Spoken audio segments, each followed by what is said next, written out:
como uno de los componentes más importantes del quehacer cultural, social e histórico de la humanidad.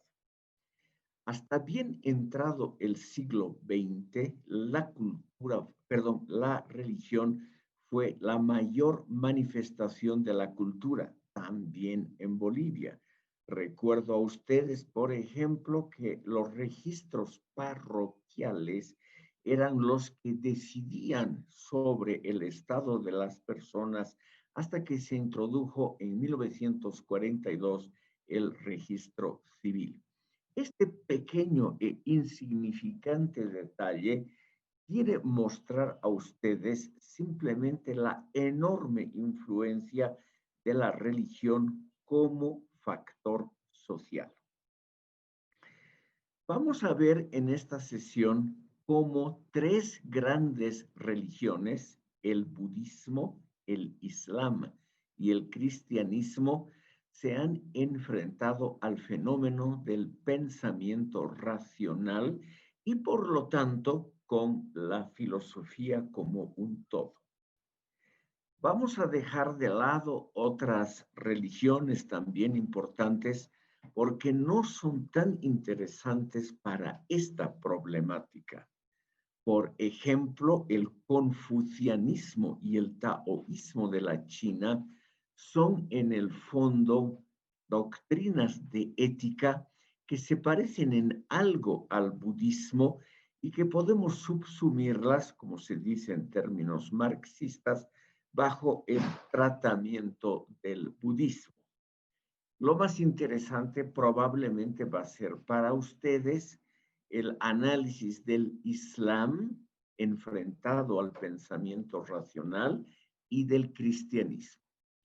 Adelanto las conclusiones.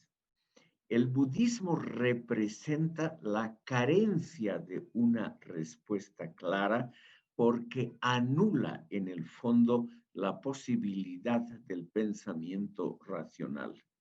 El Islam significa la subsunción de todo pensamiento racional bajo un credo religioso que está pensado como absolutamente cierto desde un principio.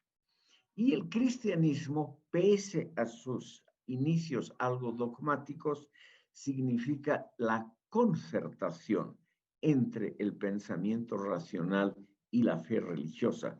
Por lo tanto, una solución que ha sido muy exitosa a partir ya de la Edad Media.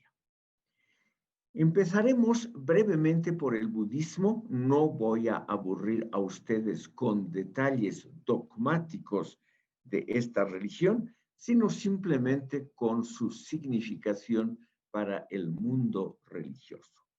El budismo es una religión creada por una personalidad. Gautama Siddhartha, un príncipe del norte de la India, recibió la iluminación en el siglo VI antes de Cristo y pasó a llamarse el Buda, que en el idioma del norte de la India significa el iluminado.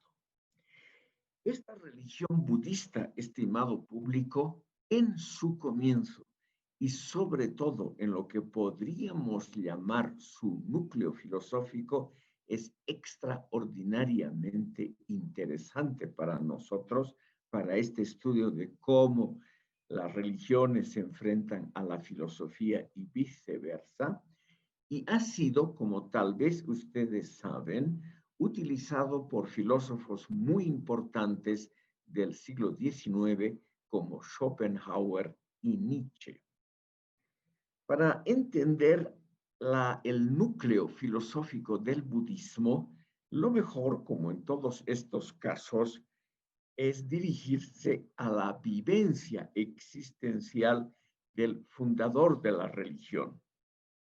Por ello, permítanme unas brevísimas palabras sobre la biografía de Siddhartha Gautama, el Buda, que nos muestra justamente cómo él enfrentó el problema de la ética, el saber y por lo tanto en sentido más laxo de la filosofía.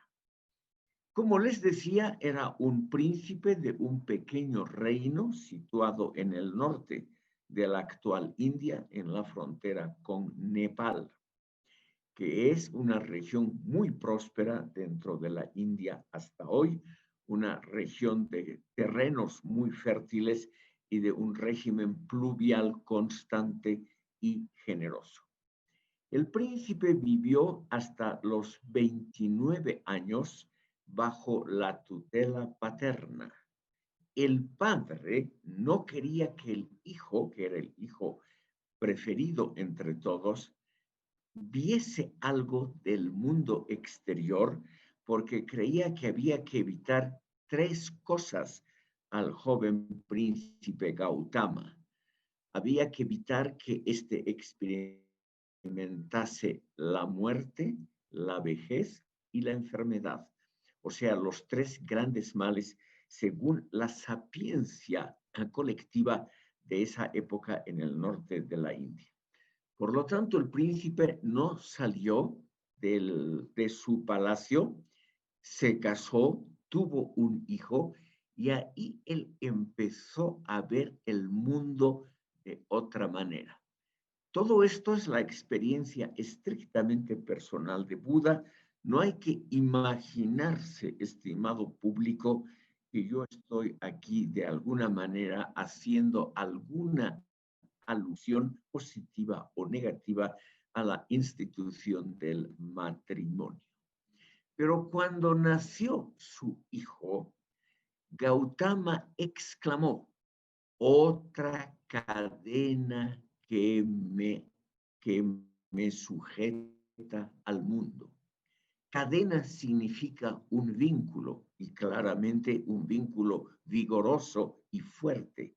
Pero aquí claramente con la expresión otra cadena, esto da a entender que él se sentía apesumbrado. De alguna manera, Gautama Buda no quería tener responsabilidades familiares y entonces él percibió el nacimiento de un hijo en realidad como una pesada carga de la cual él quería liberarse. Además, él tenía curiosidad por el mundo exterior, ese mundo que él nunca había visto. Él había vivido en el palacio real, lado del sufrimiento del mundo. Al abandonar inesperadamente y de noche su hermoso palacio y dando unas cuantas vueltas por la ciudad capital, él vio tres cosas que lo impresionaron profundamente. Un anciano decrépito, lo que le mostró la precariedad de la vida; un enfermo terminal, lo que le mostró lo terrible que es el dolor; y también vio un cadáver, que le mostró algo que él hasta entonces solo conocía por la pura teoría, la realidad de la muerte. Para evitar justamente el dolor, que es la palabra asociada a esos tres males, es que el joven Buda decidió abandonar el palacio real y dedicarse a la reflexión.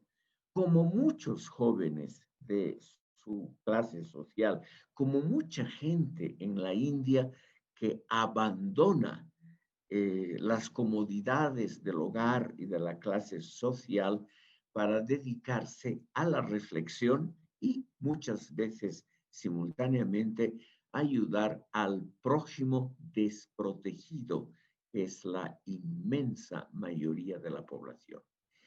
El joven Buda erró de ciudad en ciudad y de sitio en sitio, probando muchas de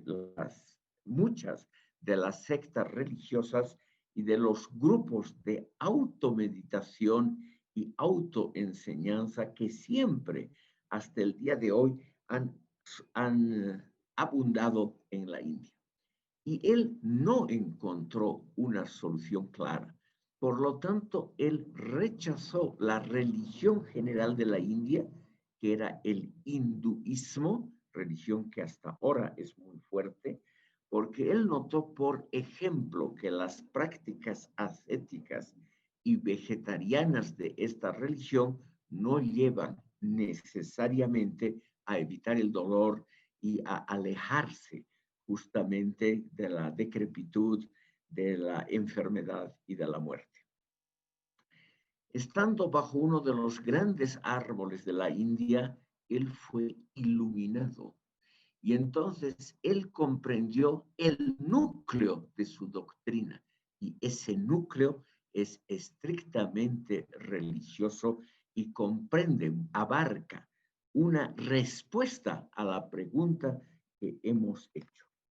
Él comprendió que no se puede evitar el dolor si no es huyendo del placer y de las formas que él creyó materiales de la vida. Entonces, aquí tenemos una solución práctica, una solución que Buda, que ya se llamaba así, el iluminado, creyó que era una especie de respuesta conveniente a los males del mundo. Había que evitar el deseo, los anhelos, como la fuente que conduce al dolor. Solo cuando uno renuncia a los placeres, a los deseos, al anhelo de ser mejor, entonces recién uno puede evitar el dolor y por lo tanto volverse indiferente o vacunado contra la enfermedad, la vejez y la muerte. Aquí, estimado público, estamos ante una respuesta que no es original. En todas las religiones ha habido esa respuesta medio mítica, esa respuesta de los místicos, míticos, contra los lujos de la tierra, contra los placeres, contra el saber. Pero aquí él añade algo más. Él nota, estimado público, que el dolor siempre va a venir porque mantenemos un anhelo vigente.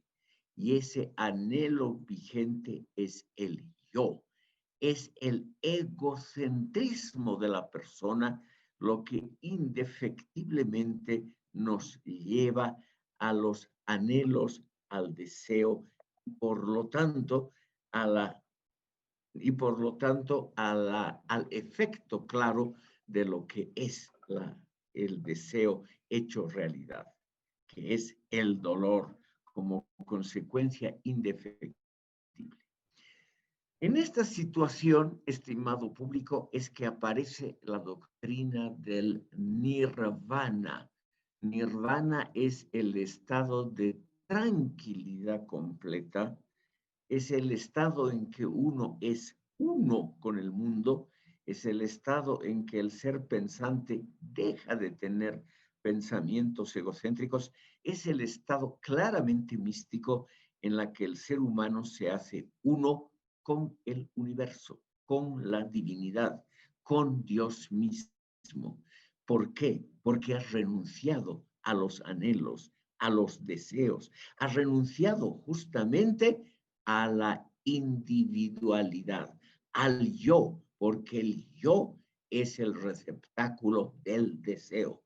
Cuando uno vence a su propio yo, cuando uno diluye su ego en la comunidad o en el universo, es decir, en el sentimiento místico, es que uno deja de tener el deseo que es claramente la fuente del mal. Vemos aquí entonces que el dolor y el mal están prácticamente usados como sinónimos. Esta es una doctrina, estimado público, como todas las doctrinas religiosas, que permite varias interpretaciones posibles. Y esto digo, estimado público, porque clarísimamente los seguidores de Buda fundaron una religión muy similar a todas las otras y dejaron de lado muchos de los mandamientos y preceptos del gran iluminado. Esta es una pregunta filosófica extremadamente interesante. ¿Por qué, estimado público, las religiones se desplazan de su núcleo más o menos racional, bondadoso, de su núcleo de amor al prójimo que comparten todas las grandes religiones y se transforman en credos que contienen instituciones y ritos? ¿Por qué esa pregunta? Entonces, eso es lo que los budistas también han reflexionado sobre esta temática. Para aclarar esto, muy brevemente, quiero decirles que el budismo se convirtió en una de las grandes religiones humanas. Es después del cristianismo y del islam la que tiene más adeptos en el mundo, probablemente más de 1.000 millones de creyentes budistas, y esta religión se ha expandido sobre todo fuera de la India. Dentro de la India tuvo digamos, una cierta popularidad, pero con el tiempo la religión clásica hasta hoy de la India, el hinduismo, anuló completamente a esta nueva secta. El budismo se expandió enormemente en el Asia suroriental.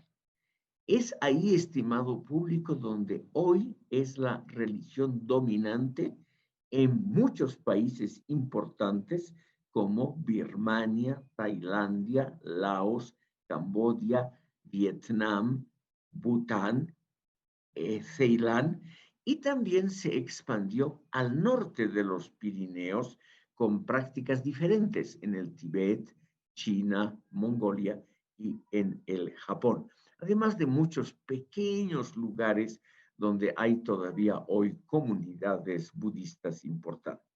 Esto no nos va a preocupar. La pregunta que nos debe preocupar: ¿por qué algo que es un código de ética, como es el budismo original, es decir, una ética de la renuncia a la individualidad, una ética de la dilución del yo en la comunidad de creyentes o en el mundo entero?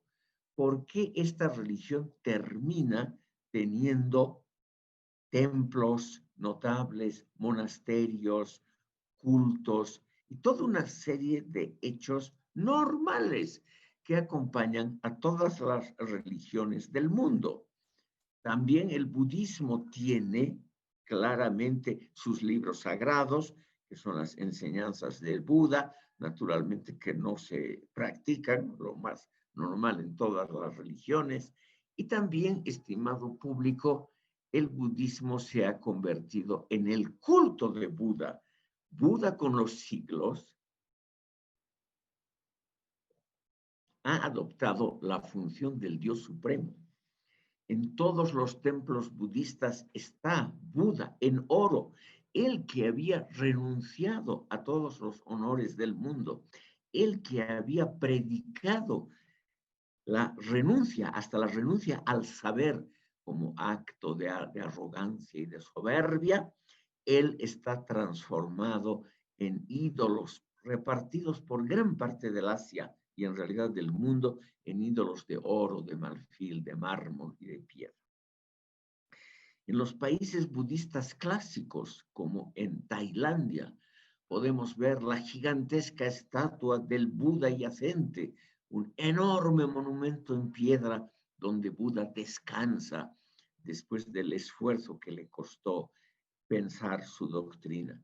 O en la misma Tailandia, en el templo del Buda Esmeralda, tenemos al iluminado convertido en una estatua labrada en una esmeralda gigante rodeado de oro y marfil. Y lo mismo por donde vayamos. Aquí hay evidentemente un problema filosófico. ¿Por qué el ser humano no puede vivir con una religión que se limite a ser una ética? Es decir, una moral, reglas de comportamiento cotidiano. ¿Por qué el ser humano tiene, y eso ocurrió ya en la primera generación, los discípulos inmediatos de Buda ya lo habían canonizado, divinizado, lo habían convertido en un dios? ¿Por qué el ser humano no puede vivir solo con una modesta doctrina ética? Vamos al final de la sesión, vamos a tratar de responder esta pregunta. Ahora, estimado público, solamente les digo, el budismo muy pronto dejó de ser esa ética de la renuncia y se convirtió en una religión muy normal, una religión cuyos miembros abandonaron prácticamente el mandamiento del amor irrestricto al prójimo y a todas las criaturas. Los budistas no son muy exagerados como los hinduistas, comen carne, pero lo hacen con extremo cuidado. Los budistas, empero, se han dotado a sí mismos de códigos de comportamiento muy complejos que no tienen nada que ver con la óctuple senda que proclama Buda, esa senda del renunciamiento para alcanzar la perfección. La vida perfecta, según él, es la vida en la cual el individuo se diluye en algo superior a él, que es la naturaleza, respetándola, amándola, no pidiendo nada para él mismo y sobre todo abandonando todo anhelo individual, todo deseo egoísta, toda forma, estimado público, que trasciende el ego, manteniendo al ego como centro. Hoy en día el budismo, como les decía, abarca más o menos a 1.000 millones de personas, situadas sobre todo en el Asia, y son pueblos que se han dedicado, como todos los otros del mundo, a la guerra, a tratar de conquistar territorios vecinos, etc. Un país hasta hoy ortodoxamente budista, que es Sri Lanka o Ceilán, donde se guardan dos cosas sagradas: el pie de Buda, mejor dicho, la huella que ha dejado Buda en una montaña de Ceilán, y también ahí mismo se guarda el diente de Buda, que es lo más sagrado que tiene el budismo. ¿Por qué ese país, que es el más ortodoxo en la creencia budista, se dedicó en los últimos 30 años a combatir ferozmente a los grupos de inmigrantes hindúes de religión hinduista que estaban establecidos hace mucho tiempo en Sri Lanka, y estos budistas nacionalistas terminaron ganando la guerra civil? Algo muy similar ocurre en estos días en Birmania, donde el gobierno budista, manejado por una portadora del Premio Nobel de la Paz, la señora Aung Suu, se dedica a combatir a la pequeña minoría maometana islámica de ese país. Lo mismo ha ocurrido en todos los países donde el budismo es la religión mayoritaria. En una palabra, estimado público, ha resultado ser una religión como todas las otras que no nos debe preocupar, pero su mensaje inicial, la renuncia al yo, la disolución del ego, el evitar el tener deseos y por lo tanto evitar la base del dolor, esta doctrina es un claro rechazo a la reflexión racional, porque solamente pueden pensar individuos, por lo menos creo yo, pudiendo equivocarme muy fácilmente. Si solamente pueden pensar individuos de carne y hueso que tienen una cierta concepción clara del valor de su individualidad, del acto, del acto que no se puede repetir, irrepetible de su unicidad, es decir, de su carácter realmente único e inconfundible, entonces esta es una respuesta temprana en el siglo sexto antes de Cristo a la idea de conocer el mundo. El budismo es en el fondo una doctrina ética que parte de la idea de que no hay que conocer racionalmente el mundo, porque eso sería un deseo. Además, sería el peor de todos los deseos, el deseo más soberbio, el tratar de adentrarse conociendo el mundo, cuando lo que tenemos que hacer es amar el mundo y diluirnos en él, servir a nuestro prójimo, no querer nada para nosotros, ni siquiera la sabiduría, que según el iluminado sería una forma extraordinaria de soberbia individual. Entonces tenemos una primera respuesta. El hombre sabio o la mujer sabia, el ser humano sabio, es aquel que renuncia al conocimiento, es aquel que renuncia a indagar, a preguntarse, a tratar de saber algo más, a poner en duda. El verdadero sabio es aquel que se funde con su comunidad y renuncia a su individualidad. Esta respuesta tiene naturalmente algo de validez, sobre todo entre los místicos. No crean ustedes, estimado público, que el misticismo está restringido al mundo occidental y al Islam, no. Y tendencias místicas hay en todas partes. Y también hay estas tendencias místicas, obviamente, en el mundo oriental.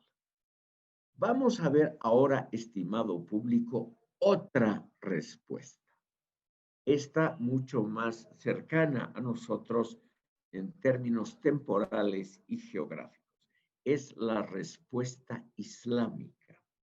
Igual que en el caso de Buda, permítanme unas brevísimas palabras sobre esta religión y su expansión actual. En estos momentos, en el año 2020, es la religión más expansiva que hay. Es la única que todavía, junto con algunas sectas protestantes, sobre todo las sectas derivadas de los bautistas, es aquella que todavía gana adeptos, sobre todo entre los, podríamos decir, los desesperados del mundo, los que realmente no tienen nada más que perder. Entonces, ahí hay todavía una base fuerte para el reclutamiento a la religión islámica. La religión islámica es una de las grandes religiones reveladas, es decir, ha tenido un comienzo en un gran profeta, y ese profeta ha sido Mahoma, que ha nacido aproximadamente en 570 de nuestra era y ha muerto en 632. La religión islámica se ha originado entre las ciudades sagradas de la Meca y Medina, en la parte occidental de la península arábiga, en la parte que se encuentra cercana al Mar Rojo. De ahí se ha expandido muy rápidamente por el resto del mundo. Los califas, palabra que significa sucesor, los sucesores de Mahoma expandieron este poderoso imperio basado en la fuerza militar en poquísimos años. Fíjense ustedes, en 632 muere el profeta y ya está unificada la península arábiga bajo su mando y bajo la nueva religión del Islam, Islam significa, curiosamente, sometimiento. En 634 sube al poder el más famoso de todos los califas, llamado Omar o Umar, y funda una teocracia militar. Él fue simultáneamente el soberano de los creyentes, el juez supremo, el comandante militar, el máximo sacerdote, y en una palabra, él reunía todas las máximas formas de autoridad. Ahí no había lo que es uno de los, digamos, logros de la civilización occidental, que es la separación de poderes. Aquí él reunía la jurisdicción teológica, militar, civil, legislativa, en una palabra, absolutamente todo. Omar fue un gran conquistador. En poquísimos años conquistó lo que hoy es Jordania, Israel, Palestina, Siria, Persia, Irak, Egipto, posiblemente bajo su mando en 642 hubo el incendio de la biblioteca de Alejandría al tomar las tropas árabes islamizadas el poder en Alejandría, que en ese momento pertenecía al imperio bizantino, es decir, al imperio romano de Oriente. Esta religión, estimado público, se basa en un libro sagrado que es el Corán, que fue dictado directamente por Dios al profeta Mahoma bajo la inspiración del arcángel Gabriel, y él, que era analfabeto, a su vez lo retransmitió a escribas. Por lo tanto, para los islamistas, el Corán es la palabra misma de Dios. Esta expansión fue extraordinariamente exitosa. Probablemente en términos militares ha sido la más brillante que ha habido.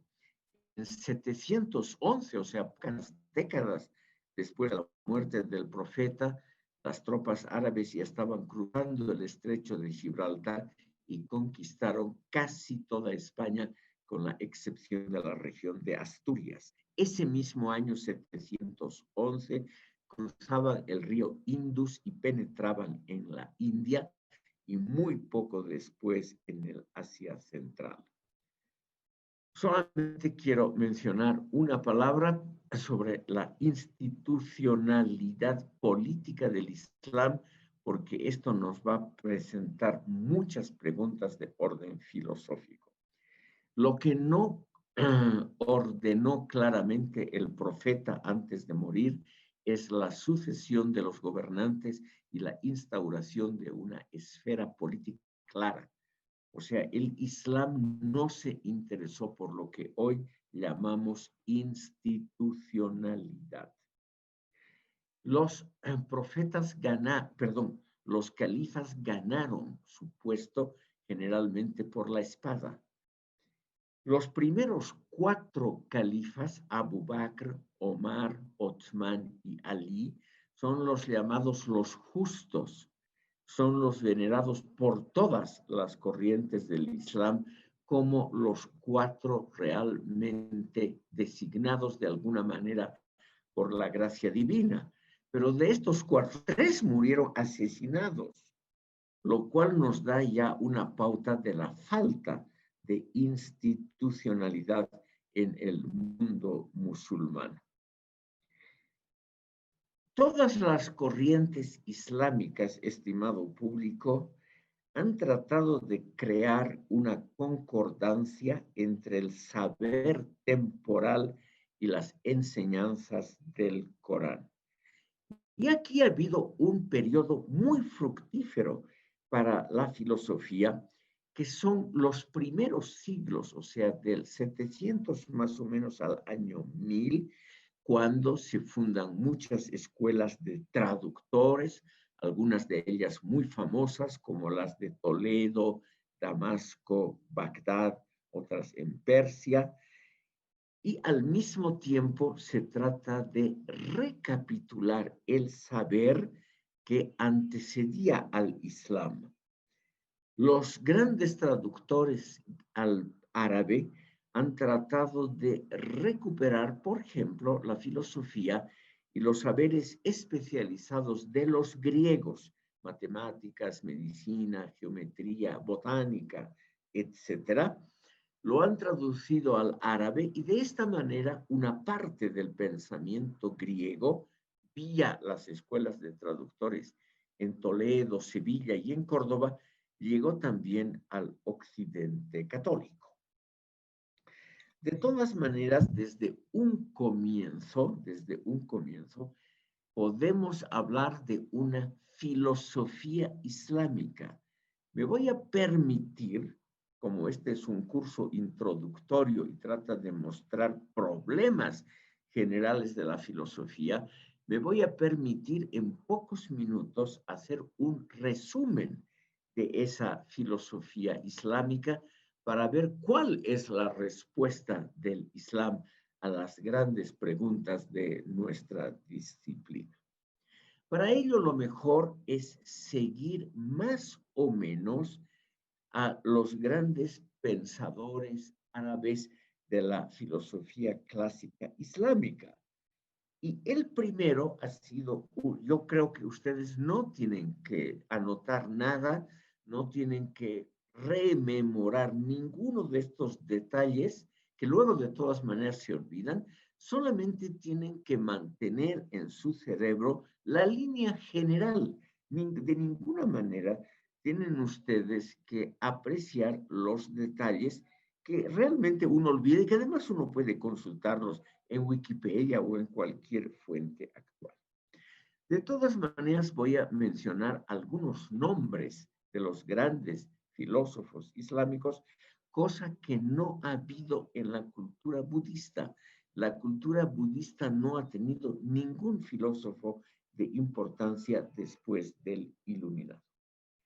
En el mundo islámico encontramos como primer filósofo profesional a Al-Kindi, K-I-N-D-I, que vivió entre 796 y 1866.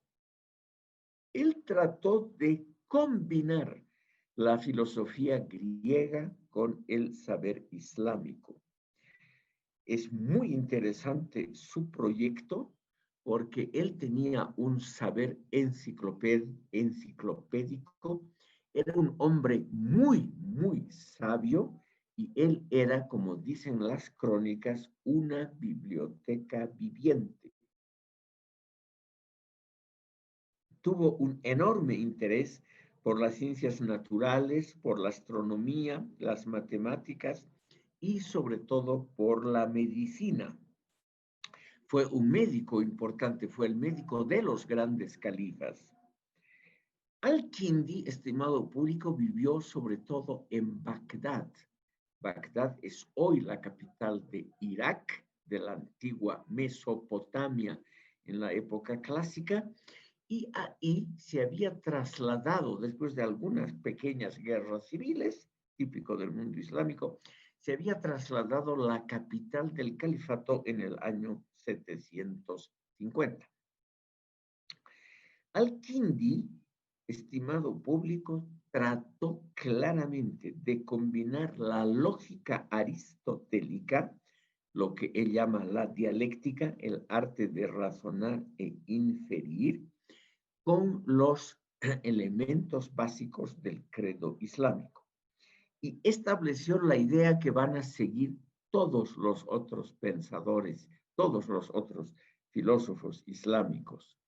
Se puede combinar el saber filosófico, sobre todo el saber técnico anterior o de otros pueblos, dentro del gran credo islámico, si se respeta la primacía del Corán, o sea, del libro sagrado de los musulmanes, en cuestiones de interpretación cuando hay una diferencia entre el saber que se está adoptando de otras culturas y el saber islámico. Esta simbiosis, estimado público, es una simbiosis claramente que establece una jerarquía. O sea, desde Al-Kindi, desde el comienzo de la filosofía islámica, se establece entonces la subordinación de la filosofía y de los saberes prácticos y técnicos debajo del dogma islámico. Y para dirimir se consulta el Corán como la autoridad más alta. De todas maneras, Al-Kindi notó que los saberes prácticos y técnicos, por ejemplo, que habían desarrollado los árabes en su campo específico, él era un gran médico, él creyó que esta era en ese campo específico la última palabra y que por lo tanto eso tenía que ser reunido, combinado, sintetizado en una gran simbiosis con el mensaje coránico. Esta tendencia es la que siguen los otros pensadores. Voy a nombrar solo a los más destacados. Está luego Al-Farabi. Al-Farabi vivió entre 870 y 950 de nuestra era y también tenía una tendencia racionalista y enciclopedista.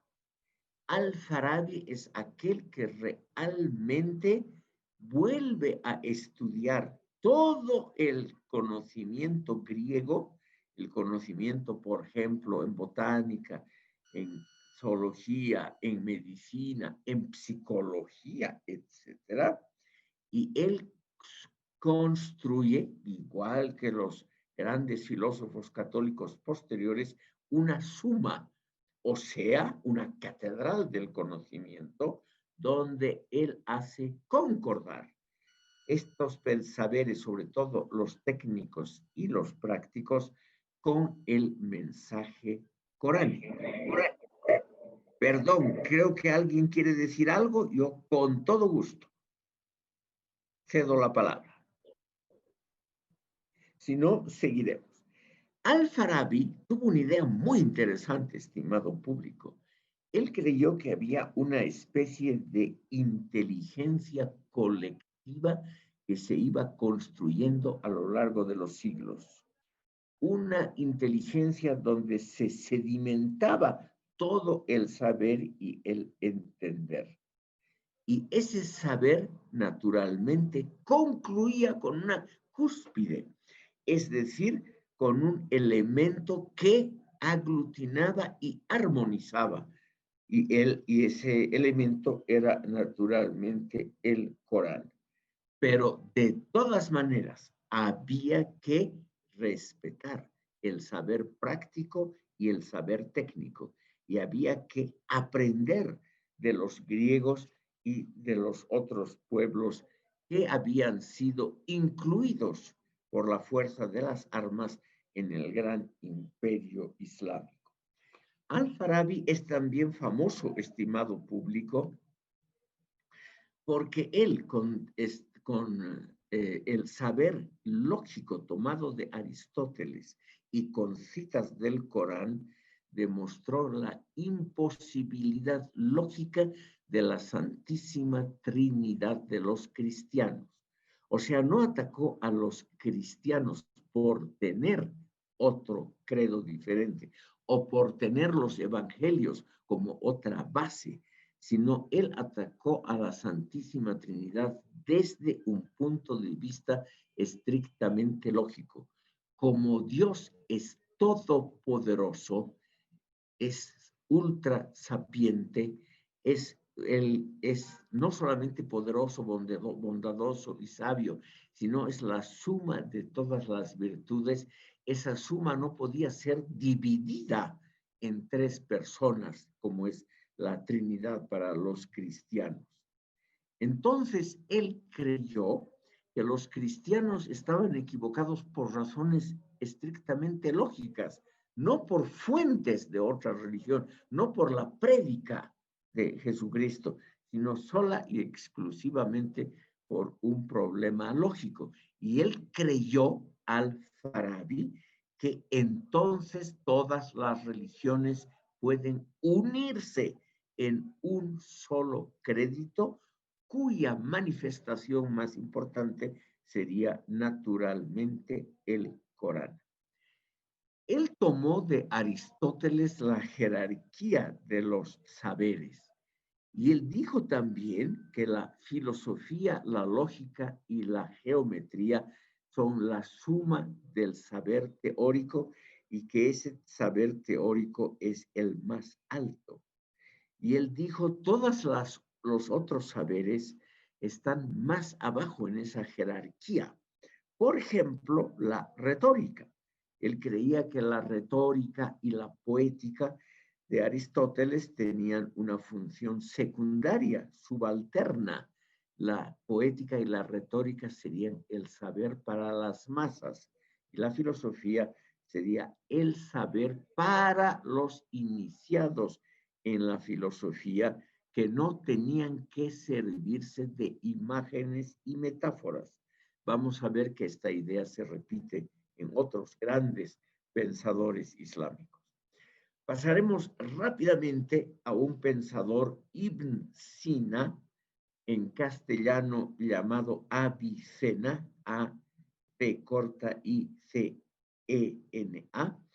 quien vivió entre 980 y 1037, también médico. Era árabe y se dedicó también a la política. El estimado público continuó la tendencia enciclopedista de sus antecesores y trató también de construir una gran suma que integraría todos los saberes del mundo. Esto es interesante porque él es el primer receptor de los inicios de la teología católica, por ejemplo, con San Anselmo y las escuelas carolingias. Por ello es que Avicena nos puso ante un problema muy interesante. Dios tiene que existir porque alguien tiene que haber creado el mundo. El mundo se desarrolla. Avicena notó que el mundo de su momento, no era igual al mundo anterior. Viendo ruinas, ciudades que se habían conservado más o menos como eran antes, un gran erudito, viendo testimonios de viejas épocas y como era persa, viendo todavía los restos de la gran cultura persa y del idioma y la literatura. Los árabes impusieron el idioma, perdón, los árabes islamizados impusieron su idioma desde España hasta Mesopotamia, pero no pudieron imponer el árabe en Persia, pese a que Persia fue islamizada totalmente como es hasta el día de hoy. Avicena notó que el persa tenía una riqueza mayor que el árabe en sinónimos, en construcciones gramaticales, etc.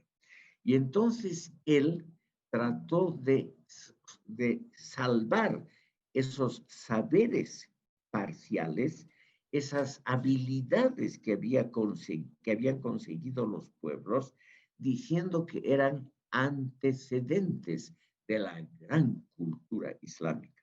O sea, estimado público, la tesis de Avicena es muy interesante. Es una tesis muy similar a la que han usado los primeros cristianos, diciendo que Platón, etcétera, son como antecedentes de la gran filosofía medieval. Avicena es el que realmente se anticipa a todos y dice claramente los saberes forman una especie de jerarquía donde está obviamente la filosofía y la geometría en la cumbre, más o menos como Aristóteles, más o menos, y luego los saberes prácticos, como la medicina, él mismo como médico reconoce que es un saber secundario. Tenemos entonces aquí a pensadores, estimado público, que empiezan realmente a reflexionar en forma autónoma. Avicena se adelantó a la teología occidental al postular la existencia de un solo Dios necesario, único, simple, eterno, perfecto, bondadoso y omnisciente. Dios crea necesariamente el universo para que su obra esté completa. O sea, crea el universo para que él mismo pueda regocijarse en la obra de su creación. Y lo crea por emanaciones, como creían también los gnósticos, que son más o menos de esa época. Quiero mencionar muy rápidamente a otro de los grandes pensadores, Al-Ghazali, que se llama en castellano, Al-Ghazali, A-L-G-A-Z-E-L, muy fácil, Al-Ghazali se llamaba originalmente, vivió entre 1058 y 1111. Él era también persa.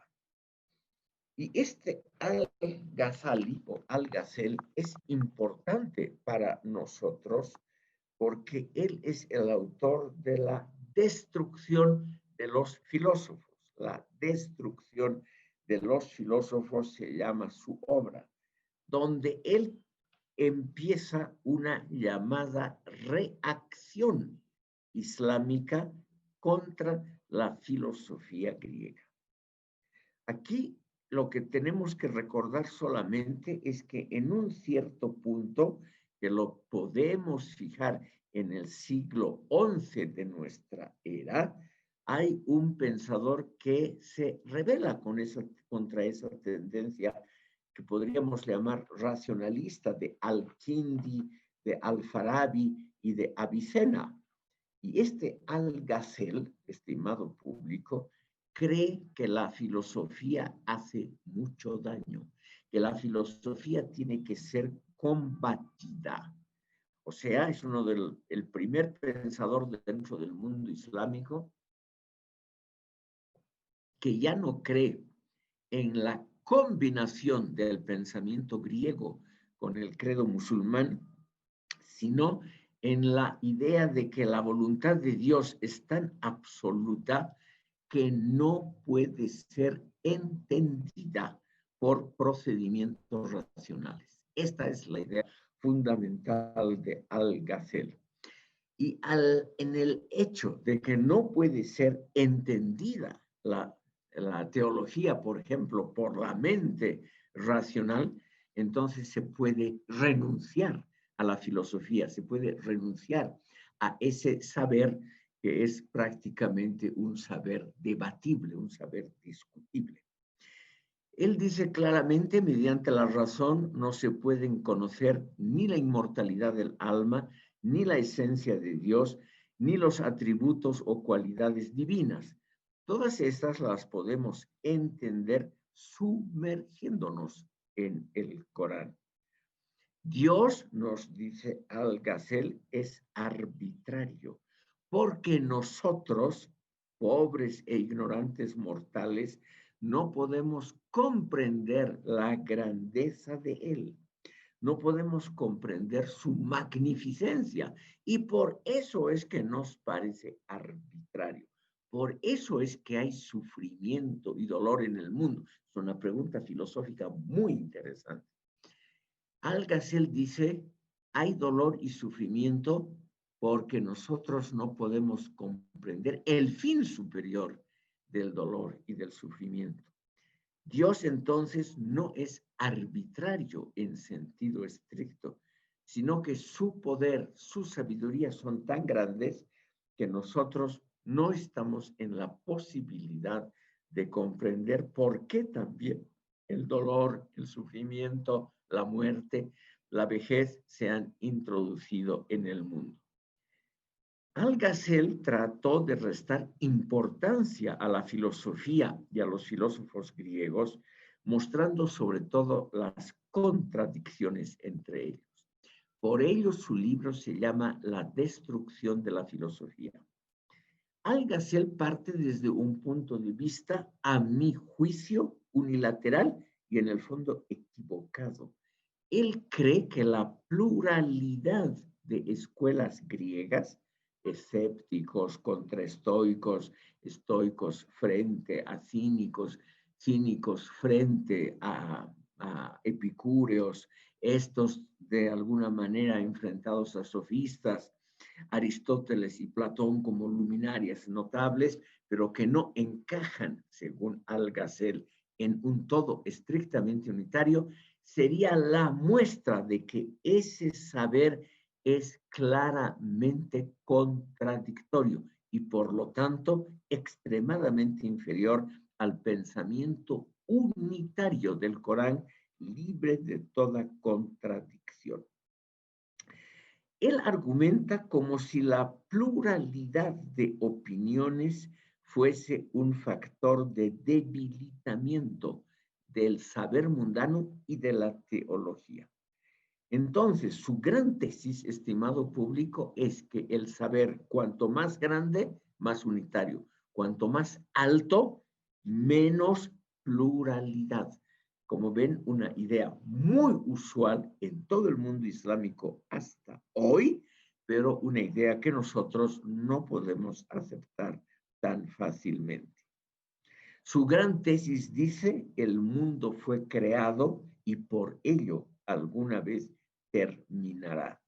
Dios nos juzgará después de nuestra muerte y los justos resucitarán. Al-Ghazali en todo sentido es importante porque representa las ideas normativas más fuertes de la cultura islámica desde ese momento. Se puede decir de alguna manera que Al-Ghazali representa el sentido común popular del mundo islámico hasta hoy. Voy a terminar brevemente este repaso de la cultura islámica, estimado público, mencionando al filósofo más controvertido y más interesante de ese ámbito, que es Ibn Rushd o Averroes en español, A, B corta E, R, R, O, E, S. Este era un filósofo de expresión árabe, pero él había nacido en Córdoba, por lo tanto era árabe español. Vivió entre 1126 y 1188. Él es, creo yo, pudiendo equivocarme, la cumbre de la filosofía islámica y el gran animador de los debates de la escolástica católica medieval. También él fue médico. Él fue el gran comentarista de Aristóteles y el que trató de irradiar la filosofía aristotélica en todo el mundo. Él polemizó contra Al-Ghazali, contra su obra La destrucción de los filósofos, y publicó una obra que fue quemada en el mundo islámico por hereje, llamada La destrucción de la destrucción. O sea, él creyó que la pluralidad de ideas es una ganancia y no una pérdida. Aristóteles es para Averroes la mente más lúcida del pensamiento universal, pero naturalmente hay que hacerlo concordar en última instancia con el Corán. Él no se aparta de esa regla de oro. Él cree que la concordancia de religión y filosofía se puede establecer claramente, estimado público, porque las prácticas religiosas no tienen la importancia de la teología teórica. Entonces, él dice, no importa que en los detalles, en, en los ritos cotidianos, en las prácticas de todos los días, por ejemplo, la religión musulmana sea totalmente diferente a lo que se puede aprender de los griegos, eso no importa, porque las prácticas religiosas, los ritos, las creencias y los mitos son las manifestaciones de la religión para los simples de espíritu. Es la verdad para el pueblo llano, proclamada por los que predican en templos, mercados, foros y mezquitas. Es la verdad que tiene como base un sentido común popular y por lo tanto un sentido que puede estar equivocado.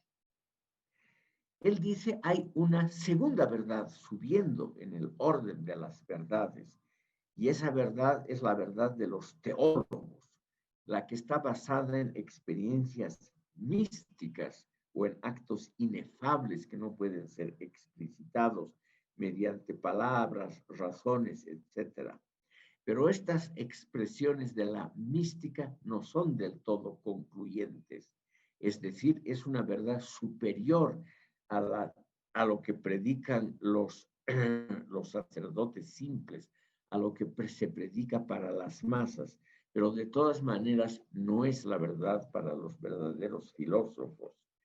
La verdad para los filósofos es la tercera, es la más alta, es la verdad para la gente culta, es la que se basa en razones irrefutables de la lógica aristotélica combinada con algunos preceptos islámicos. Entonces, aquí tenemos a Averroes como un racionalista. Podemos también decir que era empirista, como era también médico. Él reunió muchísimos datos sobre la vida cotidiana. Él era enemigo de toda prédica moral, ¿no? Como testimonian todos los datos que hay sobre su vida. Y él creía, estimado público, que se podía lograr una concordancia con los credos cristianos y sobre todo con los católicos. Él creía que esa concordancia era exactamente lo que él predicaba. Y es por ello que Averroes es considerado como la cumbre del pensamiento racionalista islámico. Él es también un materialista. Él cree que la materia del universo es eterna e increada. Y él ahí, él expone una de las opiniones heréticas frente al Islam dogmático. Él cree que Dios no es el creador del mundo. Dios es coeterno, coexistente con la materia. Él puede mover, impulsar, determinar la materia. Él puede actuar como el impulsor de la materia, como también lo creyó Aristóteles, pero Dios no la ha creado. La materia coexiste temporalmente con él. Por lo tanto, Dios no es absolutamente omnipotente. Hay algo, el mundo material, que es independiente de Dios. Por ejemplo, las verdades de la geometría. Si hubiera vivido unos siglos más, hubiera dicho la ley de la gravitación universal. Él dice que hay algunas verdades que no pueden ser modificadas ni con toda la omnipotencia divina. Por lo tanto, Dios coexiste con la materia, pero no puede contradecir las leyes naturales. Esto une a Averroes a una idea que nos va a ayudar a resolver nuestra pregunta. Él dice, igual que Al-Farabi, que hay un espíritu universal, que hay una acumulación del saber, pero que este saber, estimado público, no depende de personalidades individuales, sino de la construcción permanente de la filosofía. Entonces, dice él, claramente hay una filosofía universal que abarca lo que han conocido los griegos, los persas, y todo esto está unido, combinado, engarzado, como dice él, en última instancia, por el Corán, que en el plano de la teología es la última palabra. Pero obviamente, estimado público, son ideas heréticas y por lo tanto sus libros fueron quemados en el ámbito islámico y tampoco fueron muy respetados en el mundo occidental. Aunque justamente él es contemporáneo de los grandes filósofos como Santo Tomás de Aquino, las ideas materialistas de Averroes lo hacen sospechoso para el mundo dogmático medieval. Y ahora ustedes se preguntarán, ¿por qué me detengo en Averroes? ¿Por qué no nombro ningún otro filósofo islámico posterior? Por una razón muy simple que tiene que ver con la historia de ese gran ámbito cultural. Estimado público, en 1258, la capital del califato, Bagdad, fue destruida totalmente por las hordas invasoras de los mongoles. O sea, no solamente son los malos occidentales los que destruyen a veces las culturas del tercer mundo, sino que aquí tenemos también, estimado público, una enorme destrucción producida por otro pueblo del Asia, los mongoles, que vienen de la actual República de Mongolia, situada entre Rusia y China. Durante un tiempo, bajo el mando del gran caudillo militar Genghis Khan, conquistan una gran parte del mundo conocido. Conquistan, por ejemplo, todo lo que hoy es Siberia, el Asia Central, una parte de Rusia, Persia, terminan conquistándola totalmente la China. Y al acercarse a Bagdad, ellos piden la rendición y la conversión de la población. Obviamente la población se niega. Entonces ellos obtienen la victoria militar después del sitio de Bagdad y en 1258 destruyen totalmente la ciudad y pasan a cuchillo a toda la población sin excepción, empezando por el propio califa. Pasan a cuchillo y producen un río de sangre. El río Tigris, que es el río sobre el cual está la ciudad, se tiñe durante 3 días de sangre de color rojo porque la sangre derramada es simplemente inmensa en términos cuantitativos. Y no para ahí la destrucción. En Bagdad, como les he contado, se habían fundado escuelas de traductores y algo muy similar a bibliotecas y universidades. Todas esas instituciones son destruidas y todos los libros echados también al río.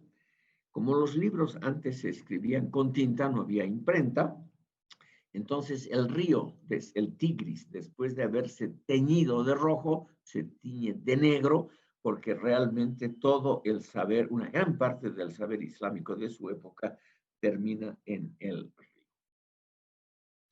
Menciono esto porque ahí comienza la decadencia del saber árabe. Parece que el tiempo hasta el siglo XX se hubiera detenido en el mundo islámico. O sea, son siglos de una declinación muy clara. Solamente cuando el mundo árabe se vuelve inmensamente rico, recién en la segunda mitad del siglo XX, por el petróleo y el gas, es que hay también un renacimiento de estos países. Por lo tanto, estimado público, son insostenibles las tesis de Enrique Dussel, de otros filósofos de los pensadores de la dependencia latinoamericana, de la teología y filosofía de la liberación, y de todas esas tendencias similares, como la filosofía de la historia, que la hemos mencionado, de Dipesh Chakrabarti, el gran pensador hindú, que dicen que el ámbito europeo era paupérrimo en la Edad Media y que Europa entera era como una especie de península, una protuberancia de la Gran Asia y nada más. Eso, lamentablemente, para ellos no es verdad.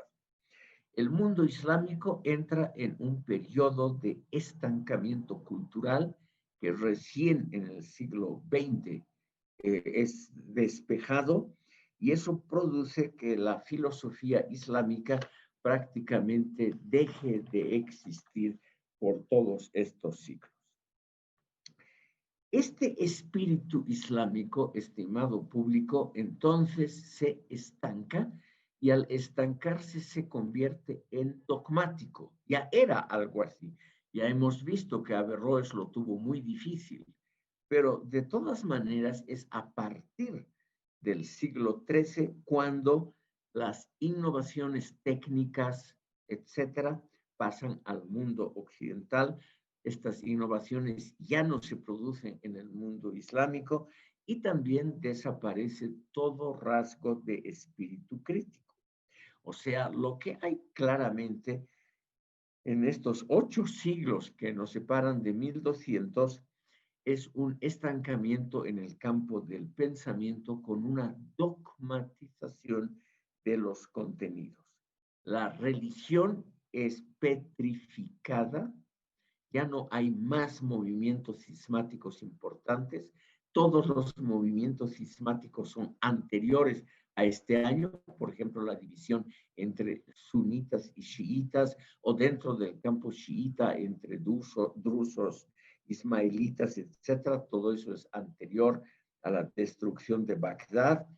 Tenemos una religión en el sentido de una cultura muy amplia que se ha sellado a sí misma, se ha petrificado y no ha tenido el desarrollo de una teología filosófica. Es decir, no ha habido una discusión racional sobre principios religiosos, como lo han hecho San Anselmo de Canterbury, o Guillermo de Ockham, o Santo Tomás de Aquino, o San Alberto Magno. Todo eso es lo que ha faltado en el mundo islámico. Entonces, hemos tenido aquí, estimado público, 2 respuestas ya a nuestra pregunta importante. La respuesta del mundo budista, que es un rechazo a la reflexión en sí, un rechazo al individualismo, porque estos son los factores que producen el deseo. El peor deseo es el deseo de saber más, y por lo tanto la indagación, como nosotros la conocemos en el mundo occidental, no se produce en ese enorme ámbito oriental dominado por el budismo, que, pudiendo equivocarme yo muy fácilmente, no produce ningún filósofo importante hasta el día de hoy. Las sectas budistas más filosóficas, como la famosa secta Zen en el Japón, Z-E-N, es una secta que lleva toda esta idea de la renuncia al pensar hasta el último extremo. Por ejemplo, los monjes de la secta Zen se ponen frente a una pared blanca que no tiene absolutamente ningún adorno, y se dedican a meditar, y esa meditación supone claramente la suspensión en el fondo del razonamiento. Al estar frente a la pared blanca, lo que hacen es identificarse con la nada, que es la nirvana, que es naturalmente la identificación con la naturaleza. Y eso para la filosofía no es buena. Si nosotros nos dedicamos a contemplar una pared blanca durante horas y días y semanas, etcétera, puede ser que tengamos alguna iluminación mística, puede ser que repentinamente comprendamos todo el universo como hacen los místicos, con sus experiencias que son inefables. Inefable significa no traducible a palabras, no significa como en el lenguaje popular algo glorioso, no, no, no. Inefable es lo no traducible a un lenguaje que pueda ser transmitido. Entonces, esa respuesta del mundo budista hace que la filosofía no prospere en ese mundo. Y en el mundo islámico, la filosofía prospera hasta cierto punto, y ahí se estanca porque los países islámicos quedan como culturas premodernas, preburguesas, preindustriales, predemocráticas, no adoptan una actitud crítica frente a los fenómenos de la naturaleza, no se ponen en cuestionamiento a sí mismos, no hay un espíritu socrático de autocuestionamiento y naturalmente es una actitud que solo sabe defenderse. Cuando, por ejemplo, el occidente exitoso irrumpe en el ámbito islámico y coloniza muchas de estas naciones. Entonces, la actitud es una actitud básicamente defensiva, que hoy puede verse en el mundo islámico, una actitud defensiva frente a la cultura occidental. Es una actitud que puede volverse muy agresiva en los ámbitos sociales, sobre todo más pobres y más postergados de las propias naciones. Ahí es donde se reclutan estos soldados que van a morir para la mayor gloria de Dios. Ahí se reclutan los terroristas y los partidarios de la Guerra Santa.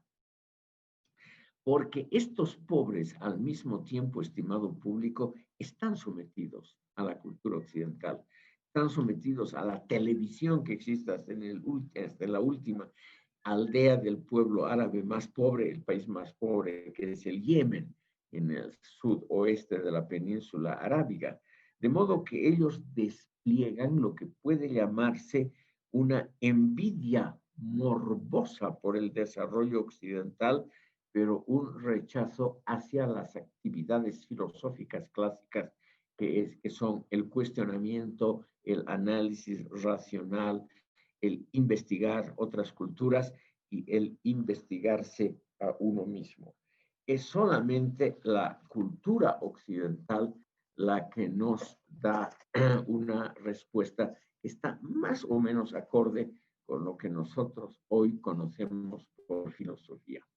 Antes de la pausa, quiero indicar que vamos a dejar de lado la filosofía judía o judaica, que tampoco es muy interesante.